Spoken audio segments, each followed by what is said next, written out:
let's talk about now the production of erythrocytes, red blood cells. So here we're gonna go back a couple of pages. Quick review. Hemopoiesis is blood cell formation.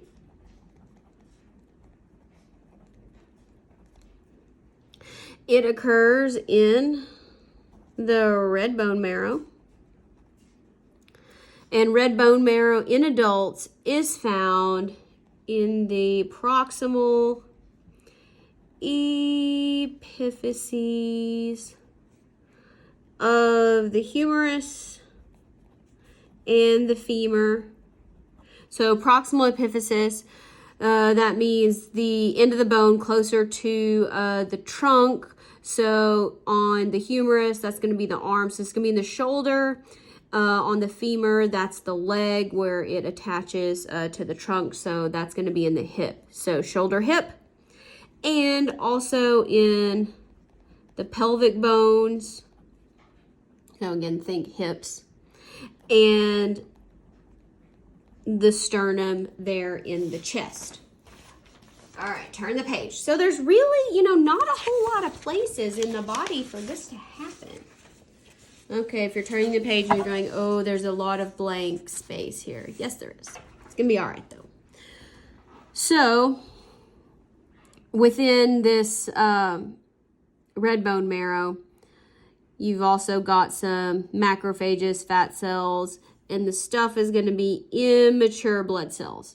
This is where they're going to grow and mature until they're ready to go out in the blood. So these sinusoids, which we'll talk about those sorts of capillaries in the later chapters, I think next chapter, they surround in this bone marrow. Once the blood cells are ready, that's how they get out into the blood. Okay, so we have our hemocytoblast. This is our stem cell that makes everything. White blood cells, red blood cells, and platelets.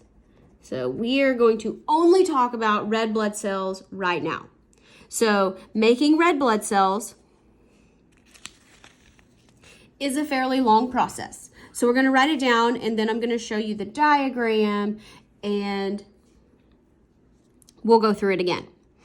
All right, so everything starts here with the hemocytoblast. So let's kind of draw it like that because it's going to be a cell. So this is our common stem cell. After that, it becomes what we call a pro-erythroblast. All right, this is an early red blood cell builder. Now, once it becomes a pro-erythroblast, it is now committed or destined to become a red blood cell. There's no going back from here. You see this erythro, that means red. Then it becomes what we call an early erythroblast. Here, at this point, it is producing a lot of ribosomes. And remember, ribosomes are the cell organelles that make proteins. And so these ribosomes start to begin making our hemoglobin because we need a lot of hemoglobin, 250 million per red blood cell. After that, it becomes what we call a late erythroblast. Yes, I know if you're going, it doesn't have the right shape. I know, we're just circling it. Here, it is continuing. It's not making ribosomes anymore. It is just cranking out the hemoglobin. Now, After that, it becomes what we call a normoblast.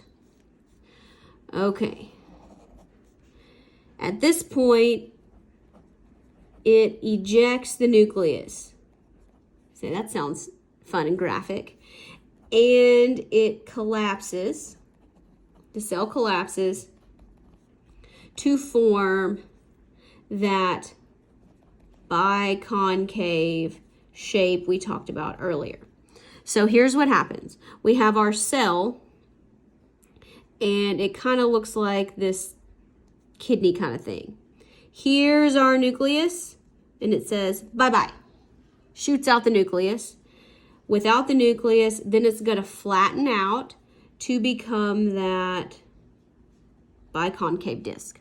So I like to think normoblast, N for normal, because now it looks like a normal red blood cell from here. Okay, all of this process from the hemocytoblast to a normoblast occurs in the red bone marrow, and it takes 3 to 5 days. Which, if you're going, man, it goes through 4 different cell changes, 3 to 5 days. Very quick. Yes, very quick. After that, it gets spit out into the actual bloodstream. So where it is called a reticulocyte. Here, at this point, it still contains some of that endoplasmic reticulum, or ER, and those ribosomes. So it's still making some hemoglobin. This is known as a young red blood cell. So it can carry oxygen. It is able to carry oxygen. So because it can carry oxygen, it can do the job of a red blood cell. It is released into the bloodstream. After that, young red blood cell to an actual mature erythrocyte. So this is a mature red blood cell, which at this point, all it is a bag of hemoglobin. Now, this happens out in the bloodstream, this one transition, and it takes about 2 days. So let's look at this step by step. So here we have our hemocytoblast.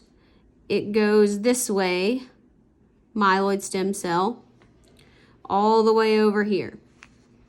So here we have our erythro red blood cell line. So here's our erythroblast,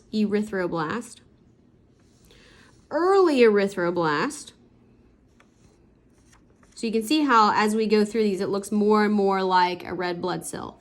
Here is our late erythroblast, so it's making more hemoglobin, starting to make hemoglobin, making lots of hemoglobin. Bye-bye nucleus.